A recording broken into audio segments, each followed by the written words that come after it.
Absolutely not. I don't care what the contracts say, Elena. Find another way. His voice carried the sharp edge of a man who had slept little and worried much. Clara slipped on the hotel robe and padded barefoot to the balcony door, but something in his posture made her pause. This wasn't business frustration, this was fear. Damien ended the call and stood motionless for a long moment, his shoulders bearing the weight of burdens Clara was only beginning to understand. When he finally turned and saw her through the glass, his expression shifted to something that looked like devastation. He slid the door open, his grey eyes avoiding hers. You heard. Ready for the complete story? Smash that subscribe button and tell me where you are tuning in from in the comments. Tomorrow brings another mind-blowing story that's just as unbelievable. Trust me, you will want to be here for it. Alright, let's jump into it. The iron gates of Blackwood Manor stretched 20 feet into the grey October sky, their Gothic spires disappearing into the morning mist like skeletal fingers reaching toward heaven. Clara Winters stood before them, her worn leather portfolio clutched against her chest, watching as raindrops collected on the ornate metalwork and fell like tears onto the cobblestone driveway below. She had been standing there for 10 minutes, gathering courage she wasn't sure she possessed. The classified ad had been brief, almost dismissive. * live-in personal assistant required. Blackwood Estate. Discretion essential. Previous applicants need not reapply. * what it hadn't mentioned was the reputation that preceded Damien Blackwood like a shadow. The whispered stories of assistants who lasted mere weeks, the tales of his impossible demands and Arctic demeanor, the rumors that no one had seen him smile in the 3 years since his wife's tragic death. Clara's phone buzzed.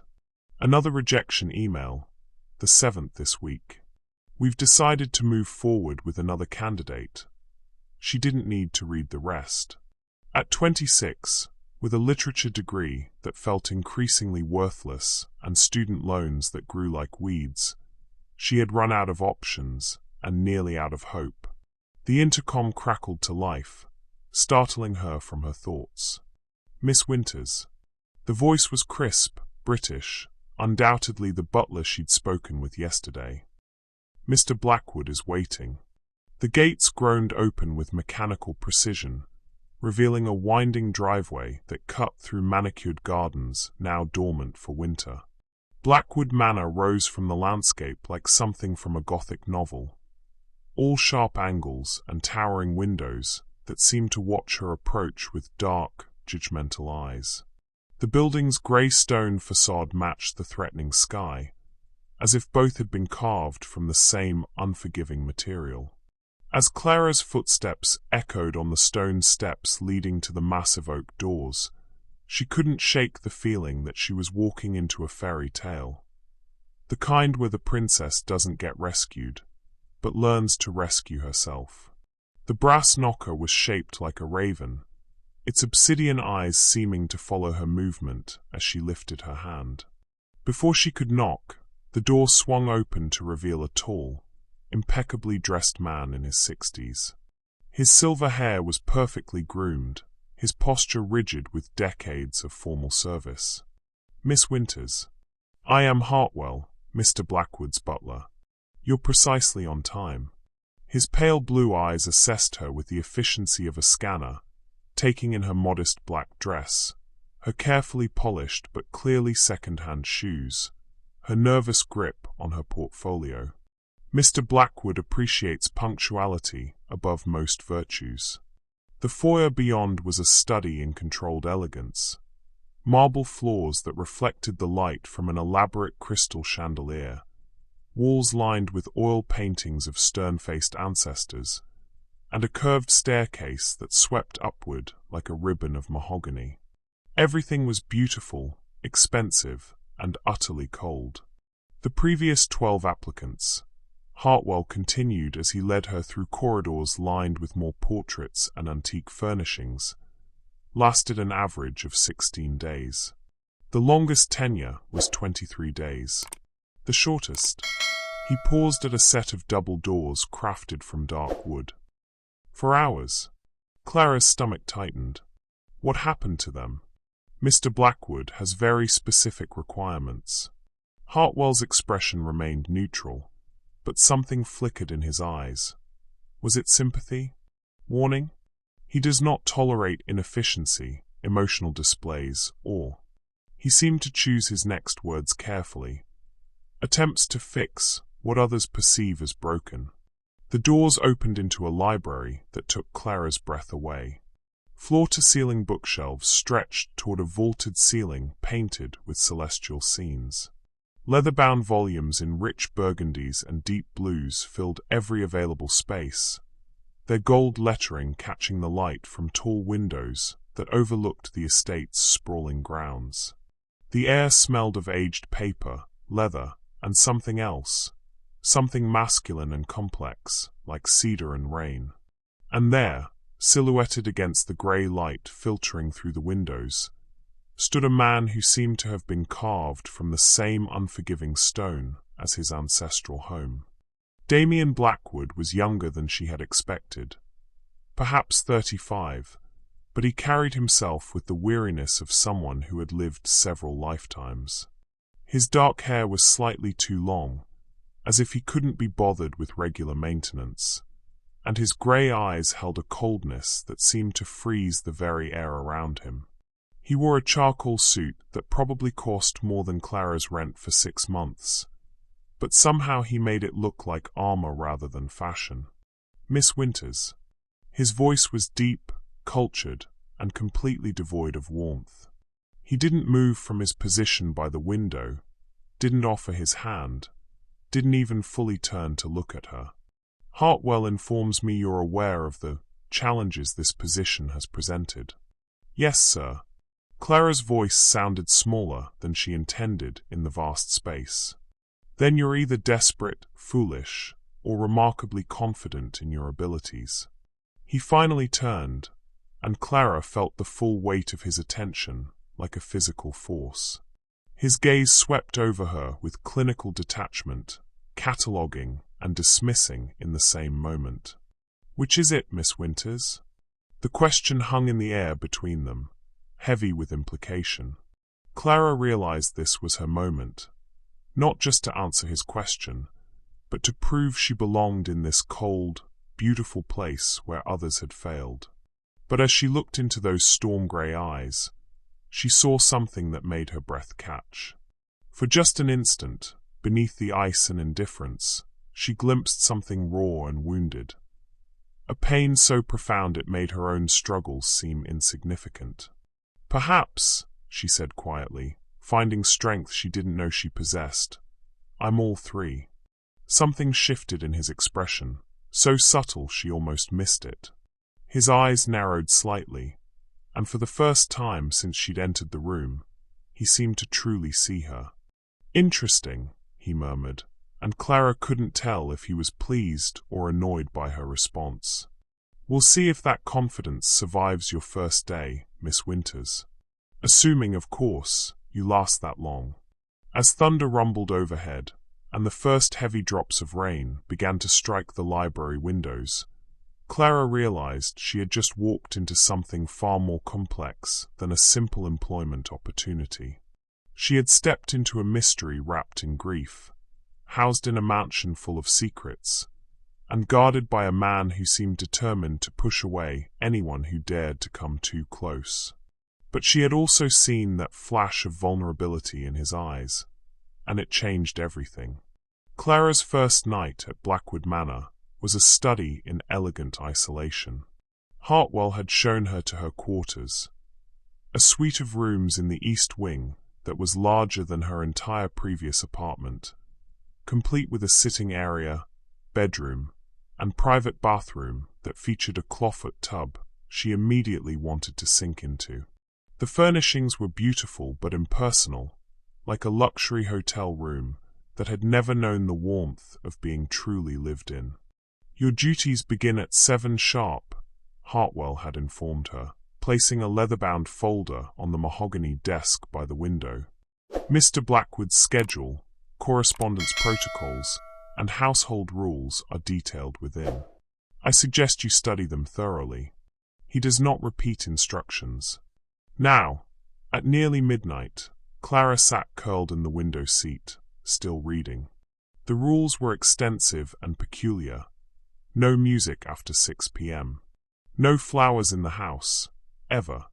No mention of holidays, birthdays, or celebrations. No personal calls during work hours. No questions about his late wife. The list went on, each rule more isolating than the last. But it was the schedule that truly revealed the man behind the ice. Damien Blackwood rose at 5 a.m. for a 2-hour workout in the private gym. He took breakfast alone at 7:30, lunch at precisely noon, dinner at 8 p.m., always alone. His days were filled with business calls to London, New York, Tokyo. Managing what she gathered was a vast financial empire.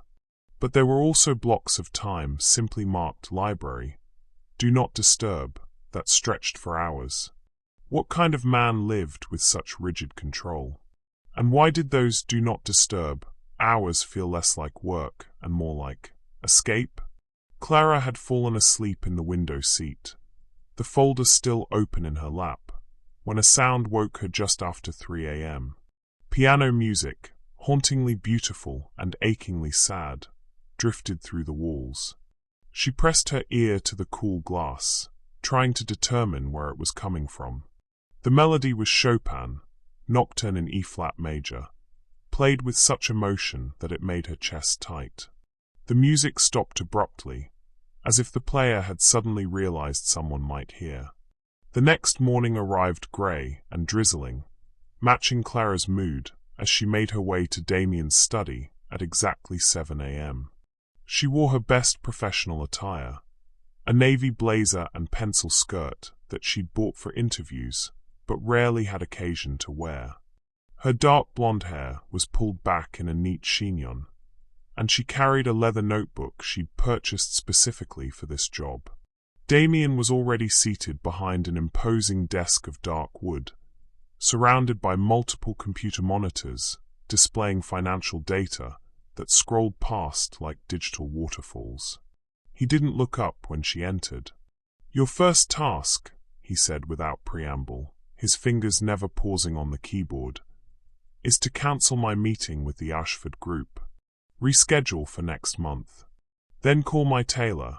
I need 3 new suits for the Milan conference. After that, there's correspondence to handle." He gestured to a stack of papers that looked impossibly high. "I assume you can handle basic administrative tasks without constant supervision?" "Of course, Mr. Blackwood." "Good. My coffee is late." Clara blinked. "I'm sorry. I wasn't aware that coffee was part of my—" "Everything is part of your responsibilities, Miss Winters. Ethiopian blend, 2 sugars, no cream. The kitchen is down the hall."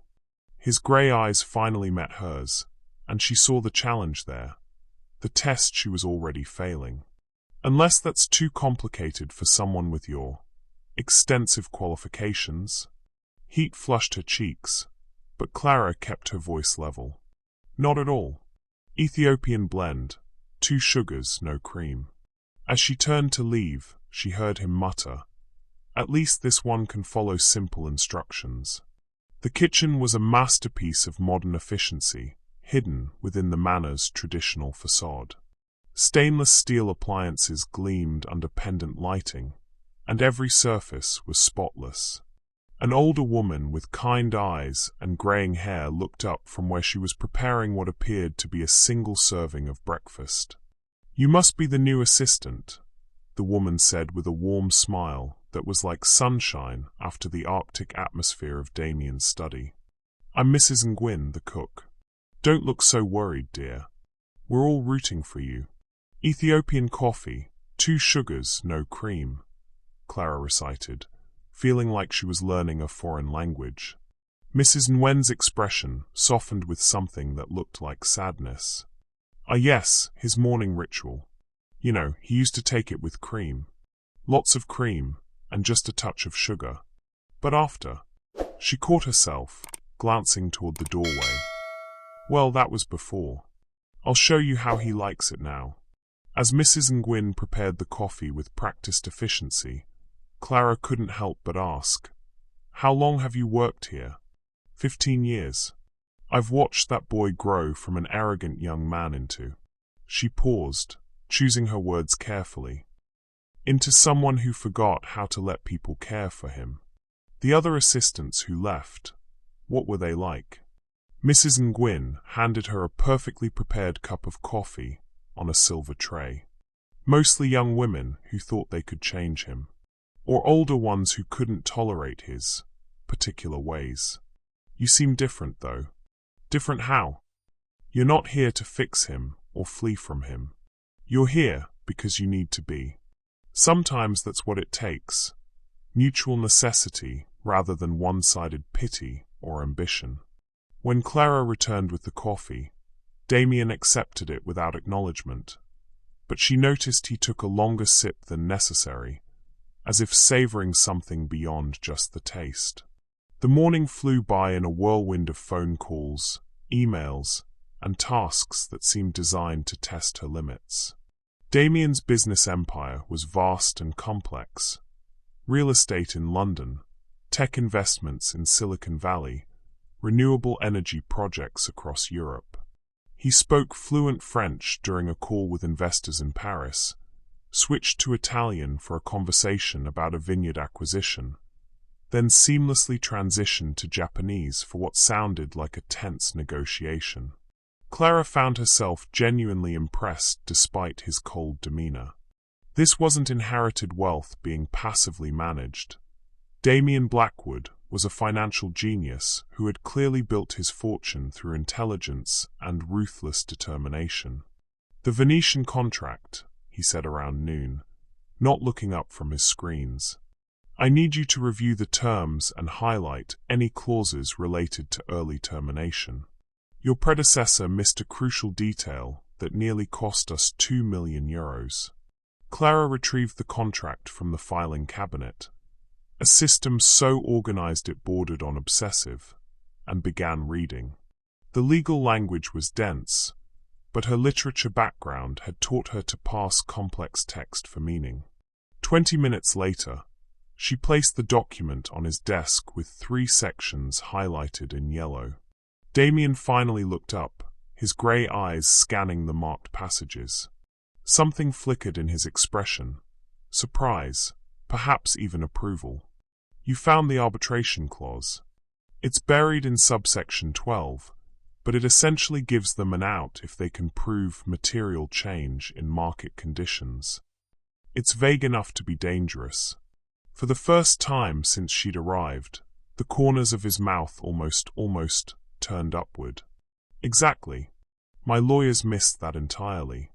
They worked in companionable silence for the next hour, the only sounds the soft clicking of keyboards and the occasional rustle of papers. Clara found herself stealing glances at him when she thought he wasn't looking. There were photographs on his desk, all business associates and property acquisitions, but no personal images. No family, no friends, no wife. The absence felt deliberate, like a wound he was determined to keep bandaged. At precisely 6 p.m., Damien closed his laptop with a sharp click. "That's enough for today." Clara gathered her things, but as she reached the door, his voice stopped her. "Miss Winters." She turned back to find him watching her with an expression she couldn't read. "You lasted a full day." "That's uncommon." There was something in his tone, not quite warmth, but perhaps the absence of complete coldness. "Thank you, Mr. Blackwood. Don't thank me yet. Tomorrow will be more challenging." As Clara made her way back to her suite, she passed a room she hadn't noticed before. The door was slightly ajar, and through the gap, she glimpsed a grand piano, its black surface reflecting the fading light from tall windows.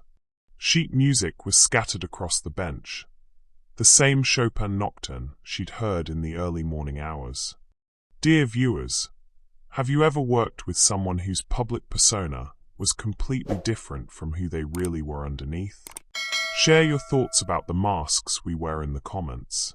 That night, Clara lay awake listening for the phantom piano, wondering what other secrets Blackwood Manor held, and why a man who could move millions with a phone call seemed so utterly alone. She was beginning to suspect that Damien Blackwood's greatest talent wasn't making money. It was making sure no one got close enough to discover who he really was beneath the ice. But Clara had always been good at reading between the lines, and every harsh word, every cold glance, every carefully constructed wall only made her more curious about the man hiding behind them. What she didn't know was that her curiosity was about to unlock secrets that would change both their lives forever. Clara's second week at Blackwood Manor had settled into a rhythm of efficient professionalism, punctuated by moments of unexpected tension. She had learned to anticipate Damien's needs before he voiced them. Coffee ready at precisely 7:30, calls screened with military precision, documents prepared before he knew he needed them. But she had also learned to recognize the subtle signs of his moods. The way his jaw tightened when frustrated, the barely perceptible pause before he answered calls from certain associates, the way his fingers would drum against his desk when he was thinking through complex problems. What she hadn't expected was how the small victories would affect her. The almost smile when she caught another legal loophole. The slight nod of approval when she managed a difficult client call in his absence. The way he had started saying, "Thank you," in a tone that suggested he actually meant it. It was Wednesday morning when everything changed. Clara was organizing the day's correspondence when she heard raised voices coming from the hallway outside Damien's study. A woman's voice, sharp with frustration, and something that sounded like desperation. "You can't keep hiding in this mausoleum forever, Damien. Victoria has been gone for 3 years. 3 years. Clara froze, her hand hovering over the letter opener. Victoria, his wife. The name that was never spoken, the ghost that haunted every corner of this beautiful, cold house. Elena, we've discussed this. Damien's voice was dangerously quiet, the kind of calm that preceded hurricanes. My personal life is not open for negotiation. Personal life? What personal life? You fire every assistant who shows the slightest hint of human warmth. You refuse every social invitation. You won't even attend board meetings in person anymore. This isn't living, it's existing. The door to the study burst open, and a striking woman in her early 30s stormed in, her designer heels clicking against the marble floor like gunshots. She had the kind of effortless beauty that belonged on magazine covers. Jet black hair swept into a perfect chignon, emerald eyes that blazed with intelligence and fury, wearing a cream-colored suit that probably cost more than Clara's car. She stopped short when she saw Clara, her gaze taking in the neat desk, the organized files, the obvious signs of competent assistance. "Oh!" Elena's expression shifted to something calculating. "And who might you be?" Before Clara could answer, Damien appeared in the doorway, his face a mask of controlled irritation. "Clara Winters, my assistant." "Miss Winters, this is Elena Marchetti, my business partner, and, unfortunately, someone who believes privacy is merely a suggestion." Elena's smile was sharp as a blade. "Your assistant? How refreshing. The last one lasted what, 2 weeks?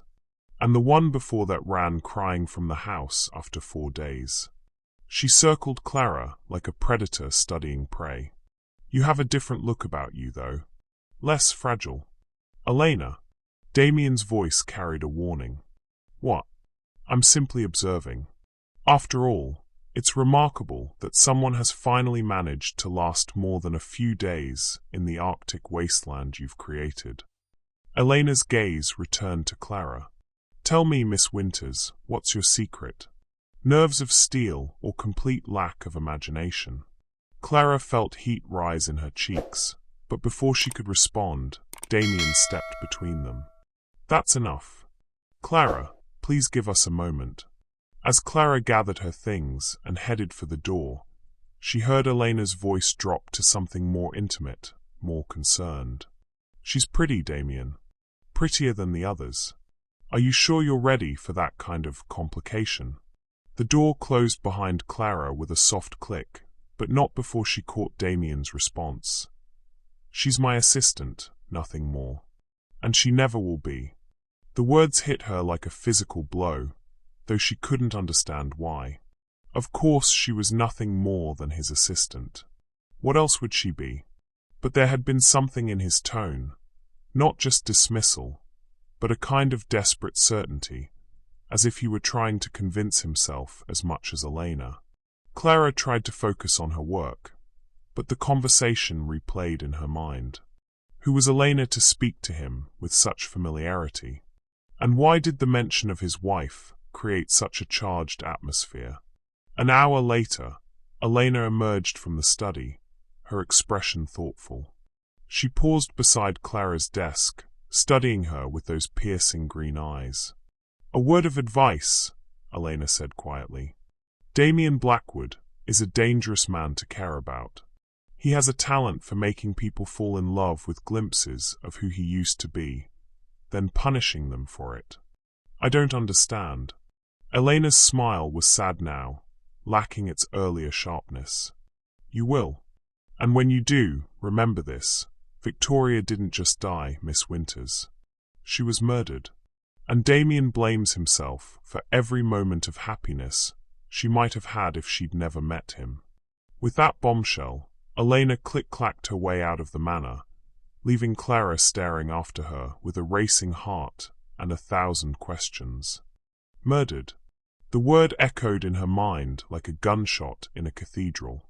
The rest of the day passed in a haze of routine tasks performed on autopilot. Clara found herself studying Damien with new eyes, looking for signs of the grief and guilt Elena had described. It was there in the way he stared out windows when he thought no one was watching, in the careful precision with which he controlled every aspect of his environment, in the absolute silence he maintained about anything personal. That evening, as Clara was preparing to leave for the day, she discovered something that changed everything.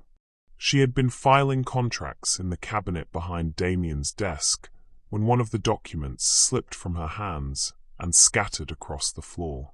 As she knelt to gather the papers, her fingers closed around something that didn't belong, a small, leather-bound journal that had been wedged between the cabinet and the wall.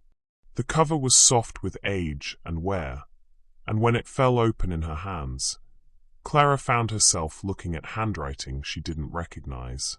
Feminine, flowing script that filled page after page. March 15th.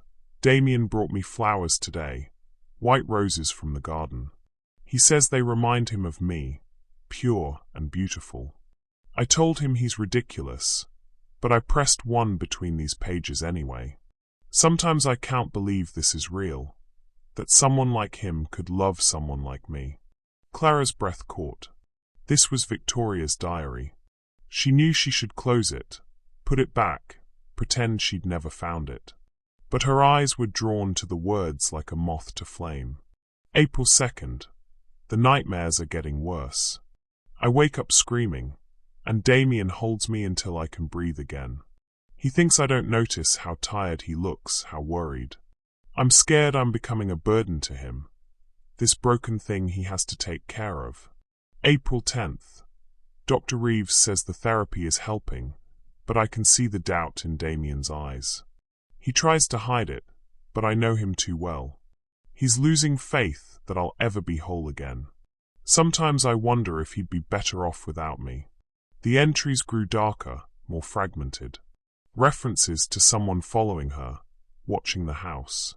Damien hiring security, increasing protection. Victoria's growing paranoia and Damien's increasing desperation to keep her safe. And then the final entry.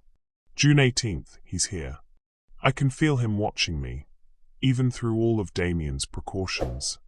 I should have listened when Damien wanted to leave London, start fresh somewhere safe. But I was so stubborn, so determined to prove I wasn't a coward. Now it might be too late. If something happens to me, I need Damien to know it wasn't his fault. He gave me the most beautiful months of my life. He taught me what it meant to be truly loved. That should be enough for any lifetime. The journal shook in Clara's hands. The entry was dated 3 days before Victoria's death. What are you doing? Clara's head snapped up to find Damien standing in the doorway, his face pale as moonlight. She hadn't heard him enter, hadn't sensed his presence until his voice cut through the silence like a blade.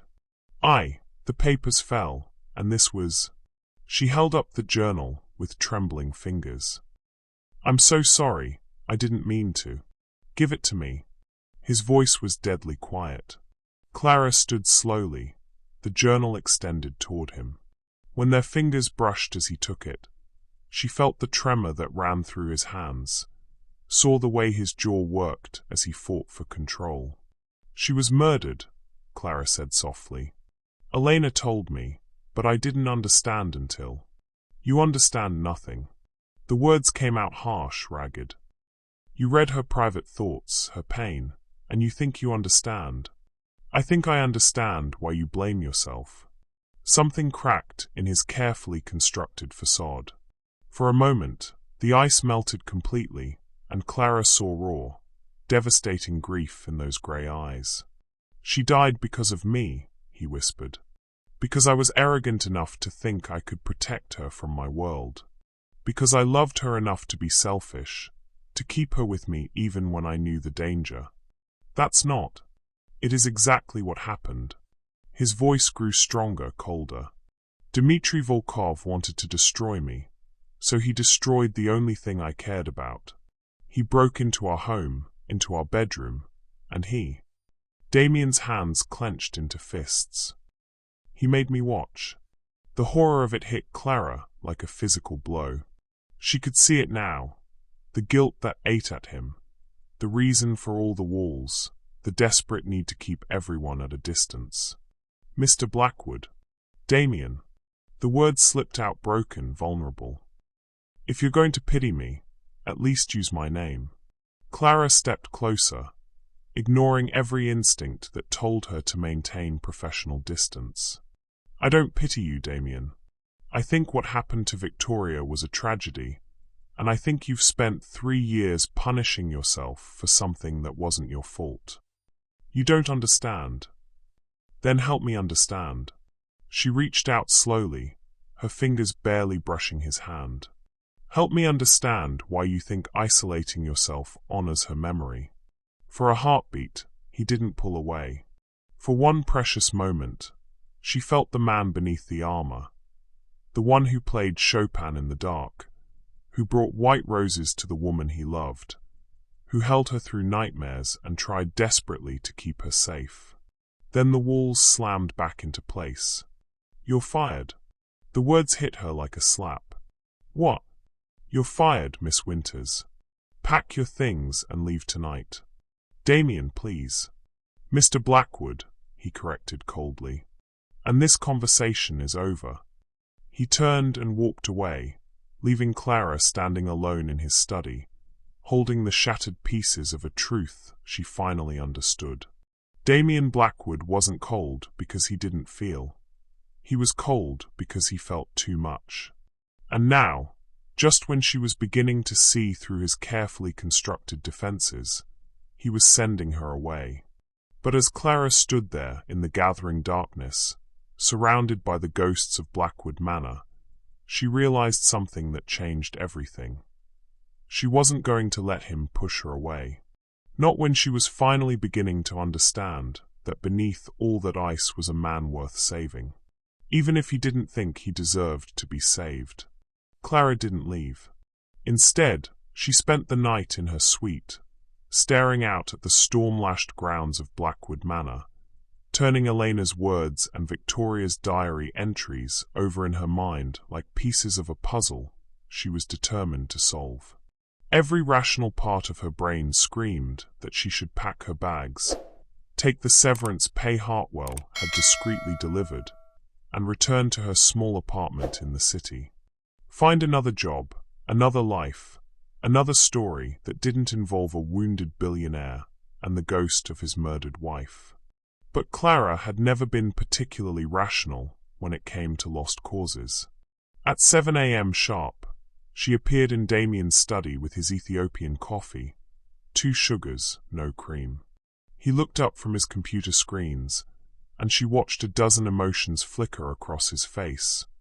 Surprise, anger, something that might have been relief, followed quickly by renewed determination. "I believe I made myself clear last night, Miss Winters." "Perfectly clear," Clara agreed, setting the coffee on his desk with steady hands. "However, I don't recall accepting your dismissal. You don't have a choice in the matter." "Actually, I do." She pulled a folded document from her blazer pocket. "According to the employment contract I signed, either party must provide 2 weeks' written notice for termination. You fired me verbally in a moment of emotional distress. Legally, it doesn't count." Damien's eyes narrowed. "You're going to hide behind legal technicalities?" "I'm going to finish what I started." Clara met his gaze steadily. "Your correspondence is 3 days behind. You have the Milan conference next week, and the Venetian contract needs final review before Friday. Fire me properly in 2 weeks if you want, but until then, I'm doing my job." For a long moment, they stared at each other across the mahogany expanse of his desk. Clara could see the war playing out in his grey eyes, the need to protect himself warring with something else, something that looked almost like hope. "You're making a mistake," he said finally. "Probably. I've made worse ones." Something shifted in his expression, a crack in the armor she was becoming expert at recognizing. "The Milan conference is challenging. High-stakes negotiations with people who would destroy me professionally and personally if given the chance. Then it's good you have someone watching your back." The words hung between them, loaded with implications neither was ready to name. Damien picked up his coffee and took a long sip, his eyes never leaving hers. 2 weeks, he said finally. "But I want you to understand something, Miss Winters. I'm not a good man to care about. Lucky for you, I'm not paid to care. I'm paid to assist." It was a lie, and they both knew it. But it was the lie that allowed them to move forward. The next few days fell into a new rhythm, charged with undercurrents Clara was only beginning to understand. Damien tested her constantly. Impossible deadlines, complex negotiations, calls that required her to think 3 steps ahead of billion-dollar decisions. She met every challenge with quiet competence, earning grudging respect and something that looked suspiciously like trust.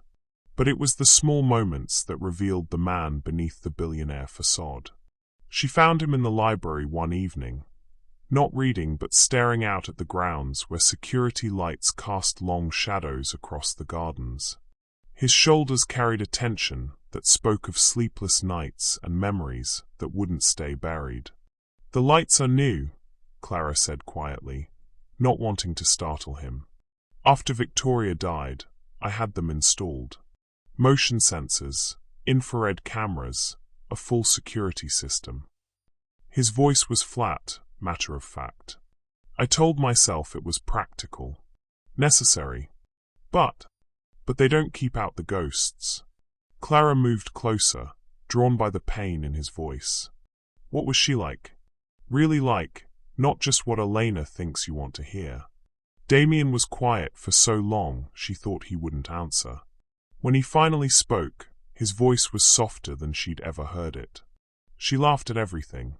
Bad movies, my terrible cooking attempts, the way I got frustrated with technology. She had this theory that life was too short to waste time being serious about anything except love." He paused. "She would have liked you." "Why?" "Because you're stubborn enough to argue with me. Victoria said I needed someone who wouldn't let me get away with being impossible. The admission hung between them like a bridge Clara wasn't sure either of them was ready to cross. Over the weekend, Elena returned. Clara was working late in the study, preparing materials for the Milan trip, when she heard the familiar click of designer heels in the hallway. This time, Elena's arrival was quieter, less confrontational, but somehow more dangerous. Still here, Elena observed, settling gracefully into one of the leather chairs across from Clara's desk. Impressive. Was there something you needed, Miss Marchetti? Information. Elena's green eyes were calculating. About Damien's state of mind. The Milan conference is crucial. We're negotiating a merger that will either make us the largest renewable energy consortium in Europe or destroy everything we've built. I need to know if he's stable. Clara's hands stilled on the keyboard. I'm not sure I understand. Of course you do. You've seen the cracks in his armor, haven't you? The way he disappears into his head when he thinks no one is watching. The nightmares. Mr. Blackwood's personal life is not something I discuss. Elena leaned forward, her expression growing serious. 3 years ago, Damien was a different man. Brilliant, yes, but also warm. He loved deeply, laughed easily, took risks because he believed in the possibility of happiness. Then Victoria died, and he became this frozen version of himself. People grieve differently. This isn't grief, Clara. It's penance. He's punishing himself by refusing to live, and it's affecting his judgment. Last year, he walked away from a deal worth €200 million because the client's wife reminded him of Victoria. The year before, he fired an entire team because they planned a surprise birthday party for him. Clara felt something cold settle in her stomach. What are you asking me to do? Watch him. In Milan, especially. Dmitry Volkov will be there. The name hit Clara like a physical blow. The man who murdered Victoria, yes. He was never charged, of course. Too connected, too careful. But he'll be at the conference, and seeing him. Elena's voice trailed off. I'm worried about what Damien might do. Before Clara could respond, Damien's voice cut through the room like a blade. Discussing me behind my back, Elena? How refreshingly predictable. Elena didn't have the grace to look ashamed. Someone needs to be concerned about your mental state. You won't listen to me, so I thought perhaps. You thought wrong. Damien's grey eyes shifted to Clara, and she saw the betrayal there, the assumption that she had been feeding Elena information. Miss Winters, please pack your things. We leave for Milan in the morning. Damien, Elena started. The conversation is over. He turned back to Clara, his expression unreadable. I trust you have a passport? Clara nodded, her mind reeling from the rapid shift in plans. Good. Hartwell will provide you with the details. We'll be staying at the Grand Hotel ET de Milan for 3 days. Pack accordingly. As he turned to leave, Elena called after him. Be careful, Damien. Some battles aren't worth fighting. He paused in the doorway, his back still turned. All battles are worth fighting if you're fighting for the right reasons. After he left, Elena and Clara sat in charged silence. He's taking you to Milan, Elena said finally. Do you understand what that means? That I'm doing my job? That he trusts you? Damien hasn't traveled with an assistant since Victoria died. He's been handling everything alone, isolating himself even from the people who care about him. Elena's green eyes were serious. He's bringing you because he needs someone he can count on. Don't let him down. That night, Clara lay awake thinking about trust and responsibility, about the man who played Chopin in the dark and the woman who had died loving him. She thought about Dmitry Volkov and wondered what kind of confrontation awaited them in Milan.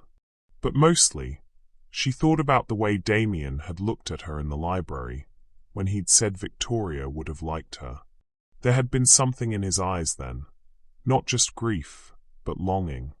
The echo of a man who remembered what it felt like to be happy.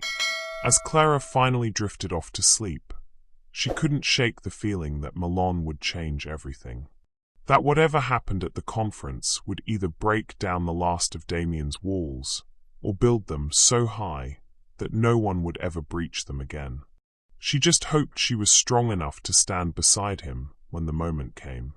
Because despite Elena's warnings, despite every rational argument against it, Clara was beginning to realize something that terrified and exhilarated her in equal measure. She was falling in love with Damien Blackwood.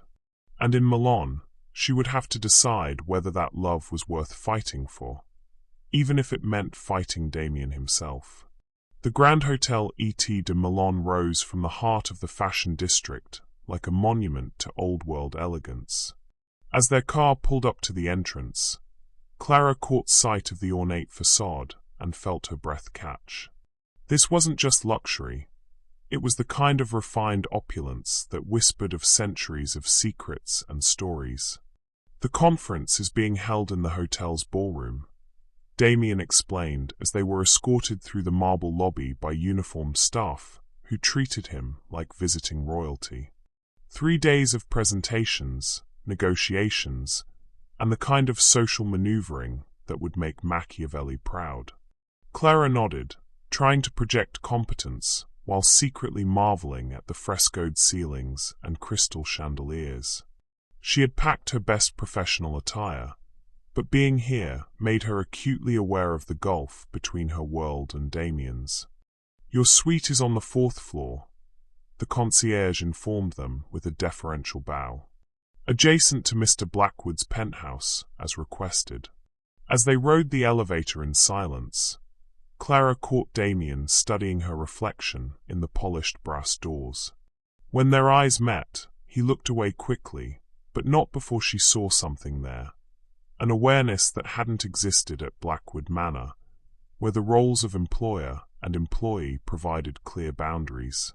Here, in this intimate setting where they would be working closely together for 3 days, those boundaries felt suddenly fragile.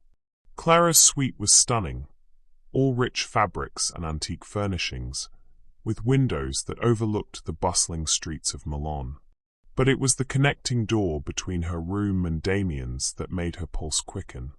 A door that suggested proximity, intimacy, trust.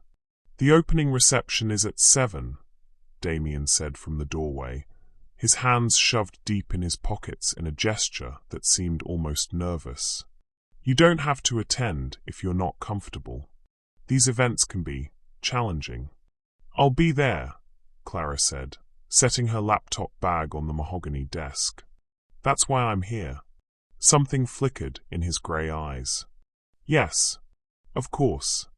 After he left, Clara unpacked methodically, trying to calm her racing thoughts. She had brought one dress suitable for evening events, a simple black sheath that she'd worn to her college graduation and a handful of job interviews since. It would have to do. At exactly 7 p.m., Clara knocked on the connecting door. When it opened, she felt her breath catch. Damien stood before her in a perfectly tailored black tuxedo that transformed him from merely handsome to devastatingly elegant. His dark hair was styled back from his face, highlighting the sharp planes of his cheekbones and the intensity of those storm-grey eyes. He looked like he belonged in this world of wealth and power, born to command attention and respect. But it was the way he looked at her that made Clara's knees weak. His gaze traveled slowly from her face to the simple lines of her dress, and she watched his expression shift to something she couldn't quite name. "You look..." He paused, seeming to struggle with words. "Beautiful." Heat flooded Clara's cheeks. "Thank you. I have something for you." He disappeared into his suite for a moment, returning with a velvet jewelry box. "You'll need this tonight." Inside was a necklace that took Clara's breath away, a delicate chain of white gold supporting a single diamond pendant that caught the light like captured starfire. Damien, I can't. You can and you will. Tonight, you're not just my assistant. You're my partner in negotiations that could reshape the entire renewable energy sector in Europe. These people will judge everything about you. Your clothes, your jewelry, your confidence. I won't have them dismiss you because you don't look the part. There was something fierce in his voice, almost protective. Clara turned so he could fasten the necklace, and when his fingers brushed the nape of her neck, she felt electricity shoot down her spine. There, he murmured, his voice rougher than before. Perfect. The ballroom was a glittering showcase of European wealth and influence. Clara recognized faces from financial magazines, CEOs of major corporations, government ministers, heirs to industrial fortunes that spanned continents. The air hummed with conversation in a dozen languages, punctuated by the soft clink of crystal glasses and the rustle of expensive fabric. Damien moved through the crowd with practiced ease, Clara at his side. She watched him transform into the public version of himself. Charming when necessary, commanding when required, always maintaining the perfect balance of approachability and authority. Damien Blackwood. The voice came from behind them, cultured and smooth as silk. Still hiding behind beautiful assistants, I see. Clara felt Damien's entire body go rigid beside her. When they turned, she found herself face to face with a man who radiated danger despite his impeccable appearance. Dmitry Volkov was perhaps 50, with silver-streaked dark hair and pale blue eyes that seemed to catalogue everything they saw. His smile was perfectly pleasant and utterly cold. Dmitry. Damien's voice was carefully neutral. I wasn't aware you were attending. Last-minute addition to the Romanian delegation. I find these renewable energy discussions fascinating. Dimitri's gaze shifted to Clara, and she felt like a laboratory specimen under a microscope. And who is this lovely creature? Clara Winters, my assistant, Damien replied, his hand moving protectively to the small of Clara's back. Enchanted. Dmitry took Clara's hand and brought it to his lips in a gesture that would have been charming from anyone else. From him, it felt like a threat. Tell me, Miss Winters, do you enjoy working for Damien? He can be so intense in his professional relationships. There was something in the way he said it, a mockery that suggested he knew exactly what his presence was doing to Damien. Clara felt anger flare in her chest. Mr. Blackwood is an exceptional employer, she said coolly. I consider myself fortunate to work with someone so dedicated to making the world a better place. Dimitri's smile sharpened. How refreshing. Such loyalty is rare these days. His pale eyes shifted back to Damien. I trust you're well, my friend. No lingering effects from our last encounter. Clara felt Damien's hand tighten against her back, saw the muscle in his jaw twitch. I'm perfectly well, thank you for asking. Excellent. Loss can be so debilitating. But I see you've found ways to move forward. Dimitri's gaze returned to Clara with implications that made her skin crawl. I look forward to our negotiations tomorrow. I have some interesting proposals that might appeal to your changing priorities. After Dmitry melted back into the crowd, Clara felt Damien beside her like a coiled spring ready to snap. Are you all right? She asked quietly. We're leaving. His voice was clipped professional, but Clara could see the storm brewing behind his eyes. Damien. Now. The elevator ride to their floor was silent, but Clara could feel the tension radiating from Damien in waves. When they reached their doors, he turned to her with an expression that was equal parts rage and desperation. I need you to pack your things. What? Why? Because I was a fool to bring you here. Because Dmitry Volkov destroys everything I care about, and I won't watch him do it again. Clara stepped closer, ignoring the warning in his voice. You're not sending me away. You don't understand what kind of man he is. I understand that he murdered your wife and got away with it. I understand that seeing him brings back memories you've spent 3 years trying to bury. What I don't understand is why you think running away honors Victoria's memory. Damien's control finally snapped. Don't you dare speak her name. You know nothing about what happened, about what I did. Then tell me. Clara's voice rose to match his. Tell me what really happened that night. Tell me why you blame yourself for something a monster did to an innocent woman. For a moment, she thought he might actually hit something. The wall, the door, anything to release the fury and pain she could see consuming him. Instead, he turned away from her, his hands clenched into fists at his sides. Victoria wanted to go to a charity gala, he said finally, his voice so quiet she had to strain to hear it. Some fundraiser for children's hospitals. I said no. I was in the middle of negotiations with a client who was being investigated for money laundering. I knew there might be trouble, knew we should keep a low profile until everything was resolved. Clara held her breath, afraid that any sound might break the spell of his confession. She was furious with me, said I was being paranoid, that I couldn't live my entire life looking over my shoulder. His laugh was bitter, broken. She was right, of course. She was always right. So I gave in. We went to the gala, smiled for photographers, danced until midnight. What happened? Dmitry Volkov was there. He approached us during dinner, made polite conversation, congratulated us on our engagement. I should have seen it then, the way he looked at her, the questions he asked. But I was so focused on the business negotiations, on proving to Victoria that I could balance my work with our life together. Damien's shoulders sagged, as if the weight of memory was physically crushing him. We came home around 2 a.m. Victoria went upstairs to change while I checked messages in my office. I heard her scream 20 minutes later. His voice broke completely. He was waiting for her in our bedroom, waiting with a knife and a smile, and questions about my business dealings with his competitors. Damien. Clara reached for him, but he stepped away.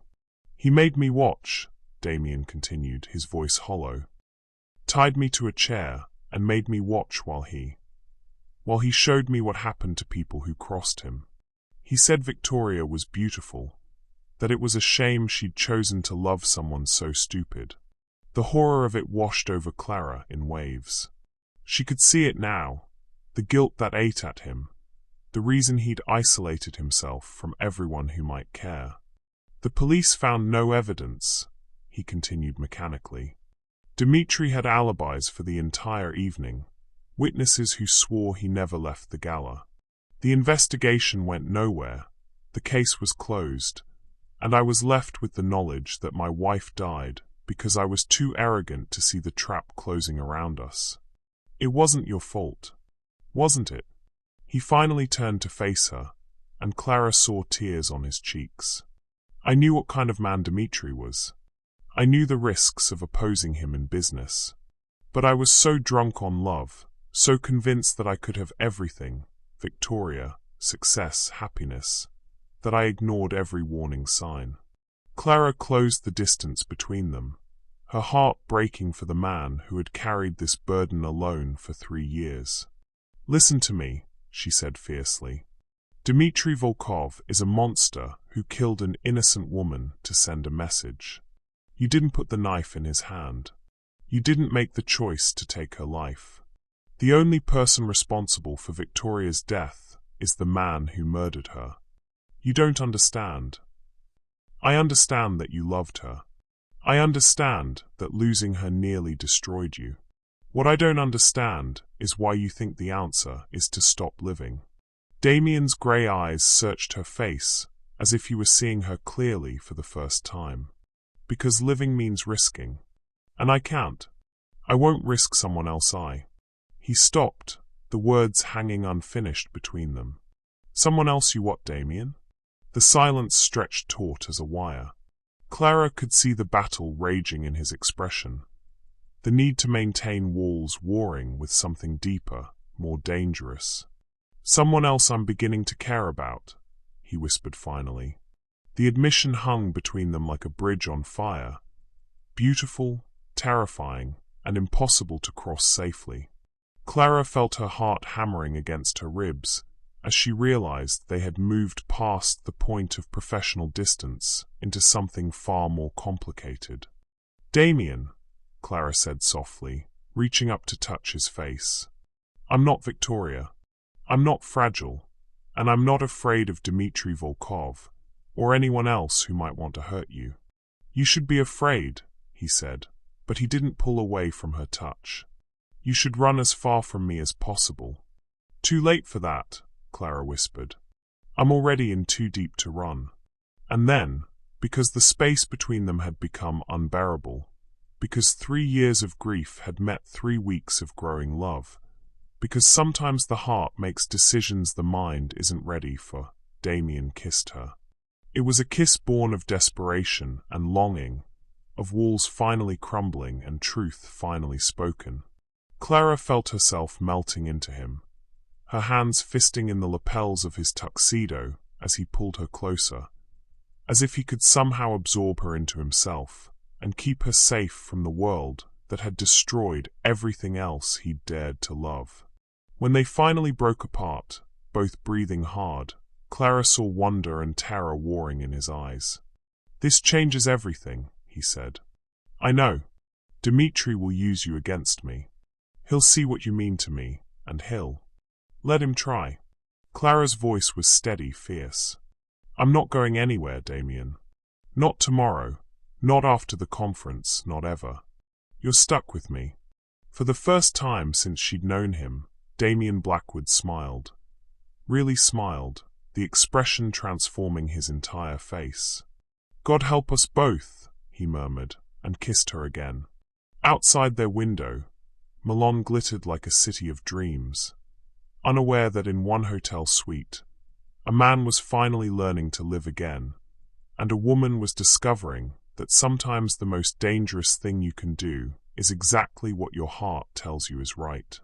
Tomorrow would bring new challenges, fresh confrontations with the demons of Damien's past. But tonight, for the first time in 3 years, the future felt like something worth fighting for.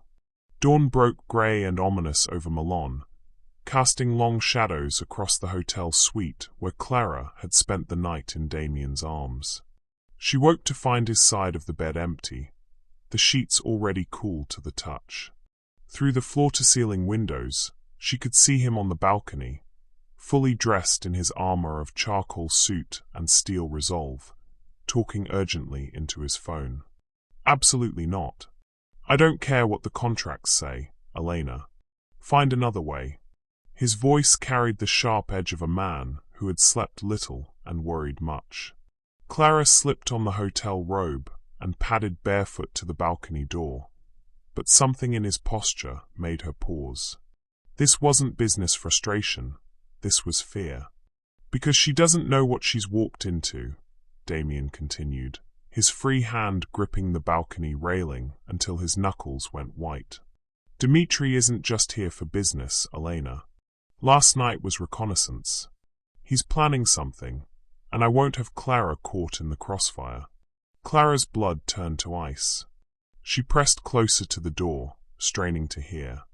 "No, I haven't told her about the photographs. What would be the point? She'd only insist on staying, and I can't." His voice broke slightly. "I can't lose someone else, Elena. I won't survive it." "Photographs?" Clara's mind raced. "What photographs?"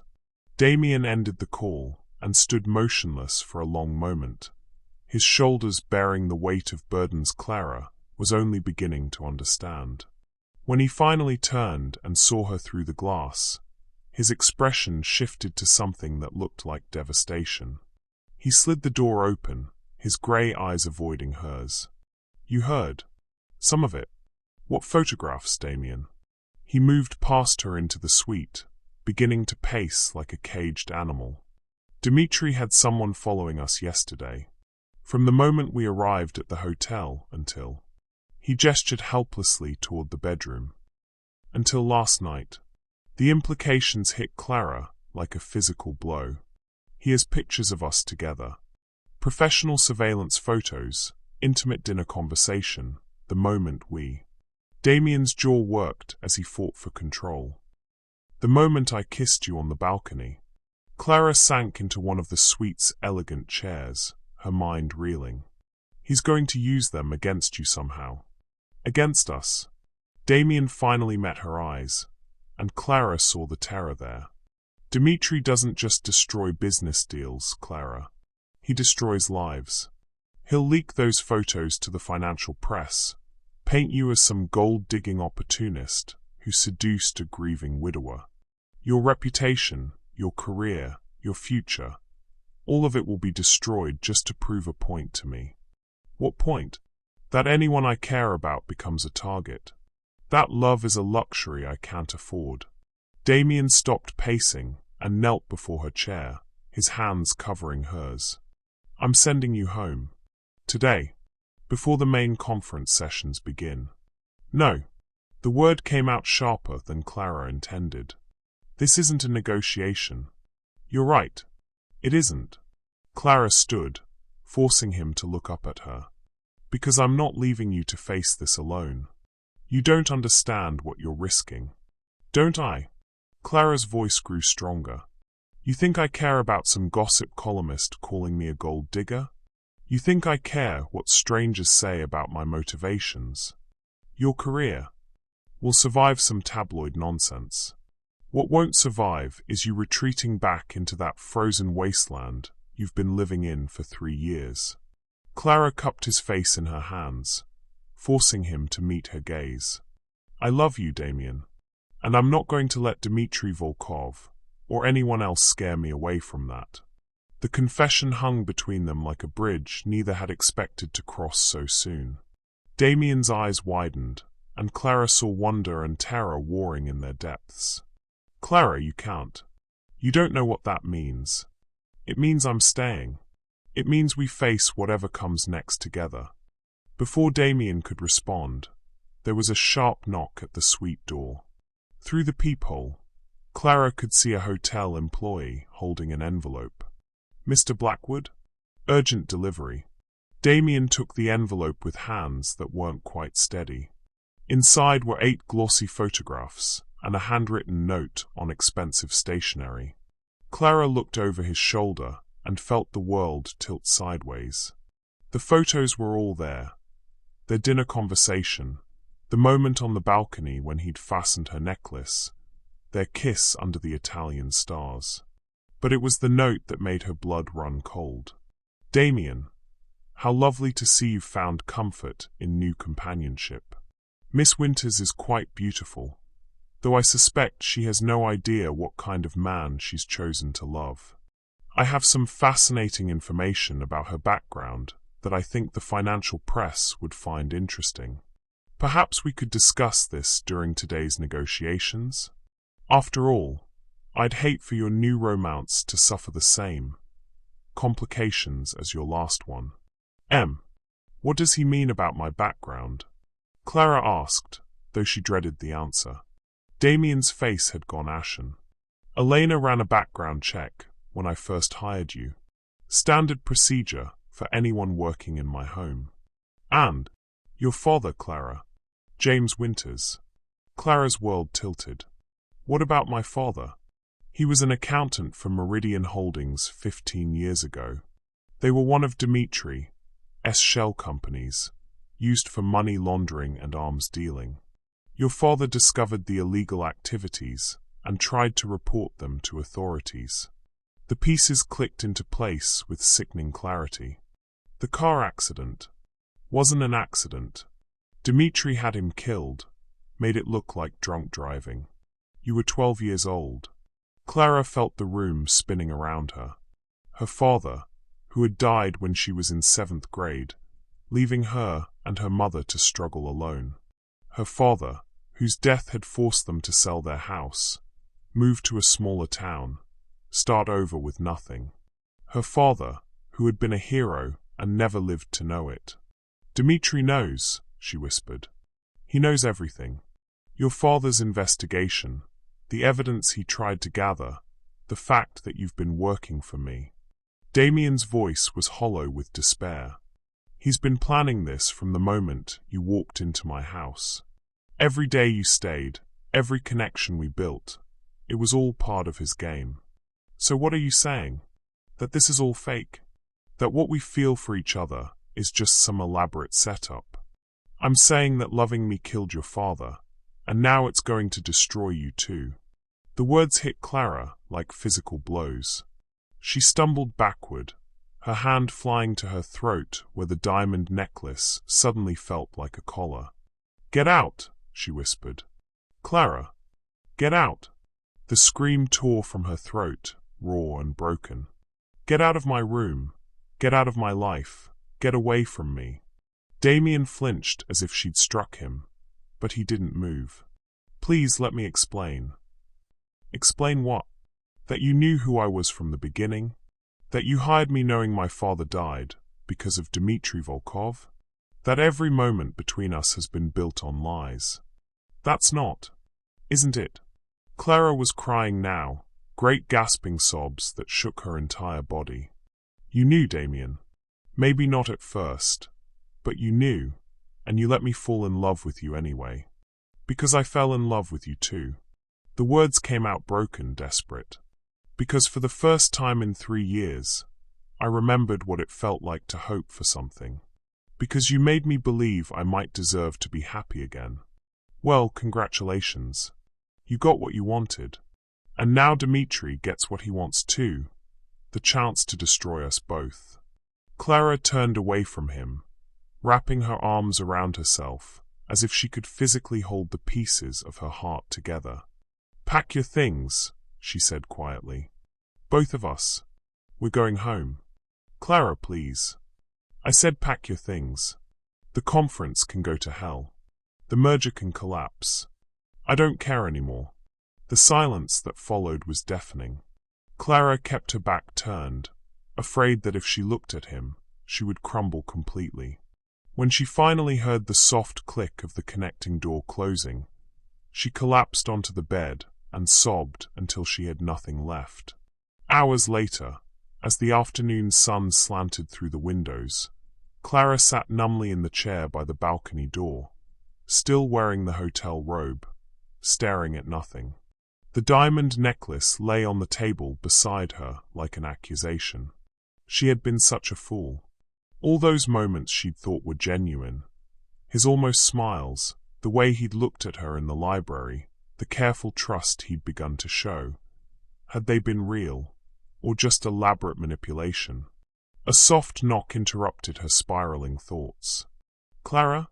It was Elena's voice. "May I come in?" Clara didn't answer, but Elena entered anyway, her usually perfect appearance slightly disheveled, her green eyes bright with worry. "Damien called me. He's destroying his hotel room, actually. Quite spectacular, from what the staff reports." Elena perched on the edge of the bed, studying Clara with something like sympathy. "He told me what Dmitri revealed." "Did you know?" Clara's voice was hoarse from crying. "About my father? I suspected. After I ran your background check and saw the connection to Meridian Holdings." Elena was quiet for a moment. "But Clara, you need to understand, Damien didn't know when he hired you. He didn't make the connection until 2 days ago." "2 days ago?" "When Dimitri's people started following you. Damien had you investigated again, more thoroughly. That's when he discovered the truth about your father's death." Clara felt a flicker of something. Not quite hope, but not complete despair either. "So he didn't hire me because of who I was? He hired you because you were competent, desperate enough to take a job no one else wanted, and too proud to be intimidated by his reputation." Elena's voice grew gentle. "He's kept you around because you're the first person in 3 years to see past his walls to the man underneath." "It doesn't matter now," Clara said dully. Dmitri will destroy both of us anyway. Only if you let him. Elena stood, moving to the window where the conference was already beginning in the ballroom below. Dmitri Volkov's power comes from people's fear of what he might do. But what if, for once, someone refused to be afraid? Clara looked up at her, seeing something calculating in Elena's expression. What are you suggesting? That maybe it's time to stop running from the past and start fighting for the future. Elena turned back to Clara, her green eyes blazing with determination. The conference ends tomorrow night with the signing ceremony. Every major player in European renewable energy will be there, along with international press. And it would be the perfect stage for someone to finally tell the truth about Dmitri Volkov. Clara felt something stir in her chest. Anger, determination, the ember of hope she'd thought was extinguished. That's incredibly dangerous. Yes, Elena agreed. It is. The question is, are you brave enough to love someone worth saving, even if saving him means risking everything? As Clara sat in the fading Italian afternoon, surrounded by the wreckage of her shattered heart and the ghost of her father's unsolved murder, she realized that Elena was offering her something she'd never had before. The chance to fight back. The chance to prove that sometimes love was stronger than fear, that some battles were worth the risk of everything. The question was, did she have the courage to take it? Clara stood before the mirror in her suite, applying lipstick with hands that had finally stopped shaking. She had spent the better part of the afternoon making phone calls, to investigative journalists, to police detectives who had worked her father's case, to anyone who might have information about Dmitri Volkov's business practices. What she had discovered was both horrifying and strangely liberating. Her father hadn't been Dmitri's only victim. Over the past 20 years, 6 other whistleblowers had died in accidents after discovering irregularities in companies connected to Dmitri's empire.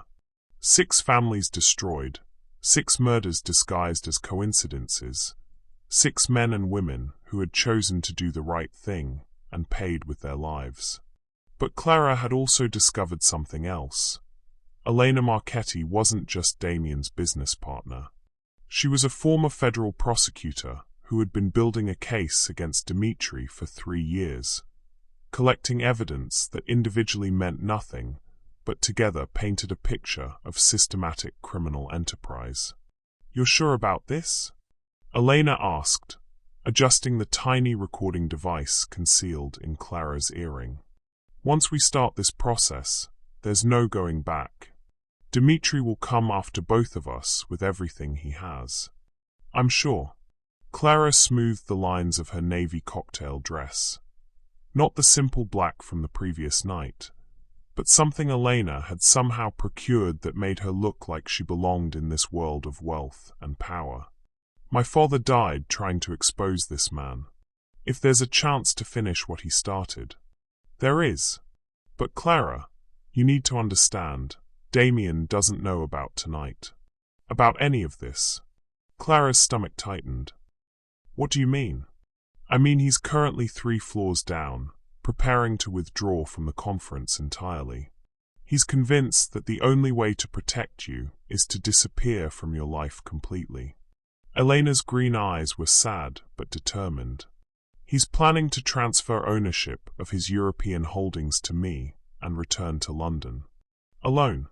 He can't just. He can, and he will, unless you give him a reason to stay.